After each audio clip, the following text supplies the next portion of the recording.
ನಮಸ್ತೆ ಸ್ನೇಹಿತರೆ, ನಮ್ಮಲ್ಲಿ ನೋಡಿ ಮೀನು ಏನೇನು ಸಿಗುತ್ತೆ ಅಂತ.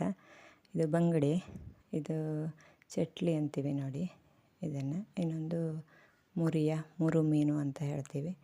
ಇದು ಚಟ್ಲಿ ಮಕ್ಕಳಿಗೆಲ್ಲ ತುಂಬ ಇಷ್ಟ ಆಗುತ್ತೆ ಅಂತ ಜಾಸ್ತಿ ತಗೊಳ್ತೀವಿ. ಇದು ಮುರು ಮೀನು, ಮುರಿ ಅಂತ ಹೇಳ್ತೀವಿ, ಬೇರೆ ಕಡೆ ಏನು ಹೇಳ್ತಾರೆ ಗೊತ್ತಿಲ್ಲ.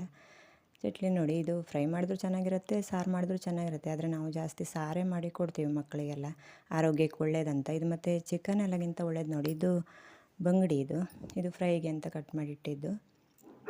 ಆದರೆ ಜಾಸ್ತಿ ಸಾರೇ ಅಭ್ಯಾಸ ಮಾಡ್ತೀವಿ ನಾವು. ಚಿಕನ್ನಿಂದ ಸಾರು ಸ್ವಲ್ಪ ತಿನ್ನಿಸಿ ಅಭ್ಯಾಸ ಮಾಡಿದ್ರೆ ಅಭ್ಯಾಸ ಆಗುತ್ತಲ್ವ. ಆರೋಗ್ಯಕ್ಕೆಲ್ಲ ತುಂಬ ಒಳ್ಳೆಯದು ಮೀನು. ಚಿಕನ್ ಆದರೆ ನೋಡಿ, ಅದು ಇಂಜೆಕ್ಷನ್ ಎಲ್ಲ ಕೊಡ್ತಾರೆ ಅಂತಾರಲ್ವ, ಅಷ್ಟೇನು ಒಳ್ಳೆಯದಾಗಲ್ಲ. ಇದು ಮುರಿಯೇ ನೋಡಿ. ಇದು ಹಾಗೆ ಸಾರು ಫ್ರೈ ಎರಡೂ ಚೆನ್ನಾಗಿರುತ್ತೆ. ಇದು ಏನಾದರೂ ಮಾಡ್ಬೋದು.